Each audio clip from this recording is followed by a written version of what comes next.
जो कैसे हो आप सब। बेटे क्लास 8 का ना एसएसटी का एक चैप्टर है, मैं आपको फर्स्ट चैप्टर स्टार्ट करवा रही हूँ ना, natural resources and there uses. क्योंकि चैप्टर बेटा थोड़ा सा लेंथी है तो मैं इसको ना थोड़ा सा डिटेल में तो नहीं बट आपको थोड़ा सा बढ़ाऊंगी और एक एक टॉपिक पे फिर हम वीडियो बनाने करेंगे। तो आज हम स्टार्ट कर लेते हैं, इसके कुछ टॉपिक्स को डिस्कस कर लेते हैं क्लास में। तो चैप्टर का नाम जो है बेटा वो है natural resources and there uses.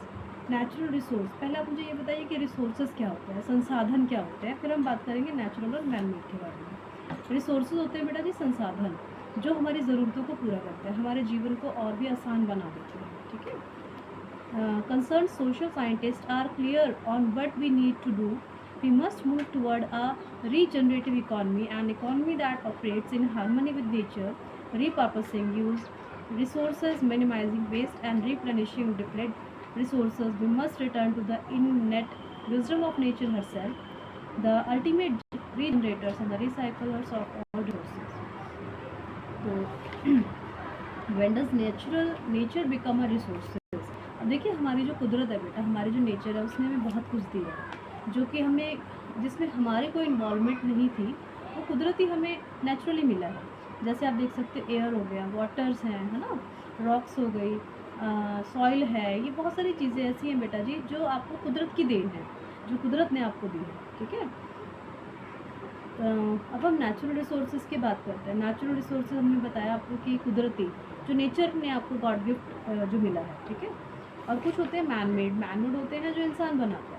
तो अगर हम उसको कैटेगराइज करना चाहें नेचुरल रिसोर्सेज को, तो उसको बेटा जी हम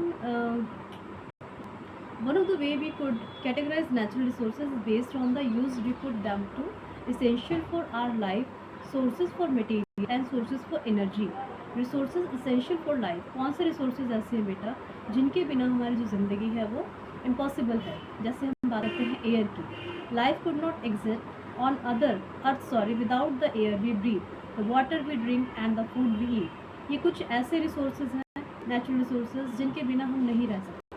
जैसे अर्थ के बिना लाइफ पॉसिबल नहीं है, एयर के बिना आप ब्रीथ नहीं कर सकते, आप सांस नहीं ले सकते हो, वाटर के बिना आप नहीं रह सकते, खाना खाए बिना आप नहीं रह सकते। We take this from to atmosphere, the rivers and the poles. Next है हमारा resources for materials. Human being create physical object out of nature's gift, we make them for our utility to create things of beauty that enrich our lives and those of other. A piece of wood can be transform into a chair. कैसे एक लकड़ी के टुकड़े से आप furniture बना देते हैं, है ना। Also carved into statues. India's geographical diversity provides us with a wide variety of natural resources. अब हम बात करते हैं बेटा जी थर्ड, रिसोर्सेज फॉर एनर्जी। जैसे आप हमारे घरों में बिजली आती है, इलेक्ट्रिसिटी है, उससे हम देखिए घरों में हमारे एसी चलते हैं, कूलर, पंखा, टीवी, ये सब कुछ रन करते हैं। और energy is cornerstones of a modern living, electricity for our buildings, transportations and all type production process. These energy can come from diverse natural source, coal, water, petroleum, natural gas and sunlight, wind, etc. फिर हम बात करते हैं renewable and non-renewable resources. What is the meaning of renewable and non-renewable? A second way of categorize natural resources could be based on the whether they are renewable or not. A general principle of nature is that it functions in the restorative and the regenerative way. Restoration is the process of returning something to its original healthy state if it has been degraded or damaged.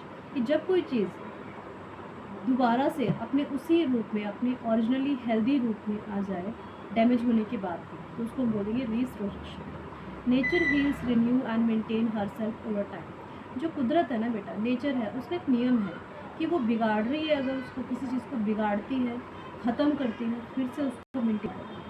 ठीक है। A cut on your skin will normally heal, a forest recover after a wild life.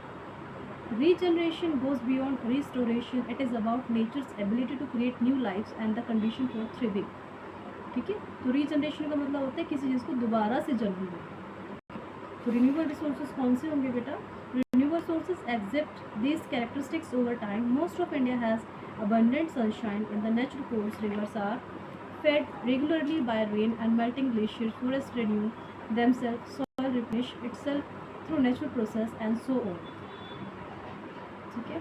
तो renew का मतलब होता है जो दोबारा से एक बार बन जाए, फिर से उसको हम रिन्यू कह सकते हैं, रिन्यूएबल रिसोर्स। और जो दूसरे हैं बेटा आपके नॉन रिन्यूएबल, उनको अगर वो एक बार ख़त्म हो जाते हैं तो उनको बनने में लाखों करोड़ों वर्ष लग जाते हैं, मतलब लॉन्ग पीरियड जो है वो लग जाता है, ठीक है। तो रिन्यूएबल और नॉन रिन्यूएबल आपको क्लियर हो गया होगा।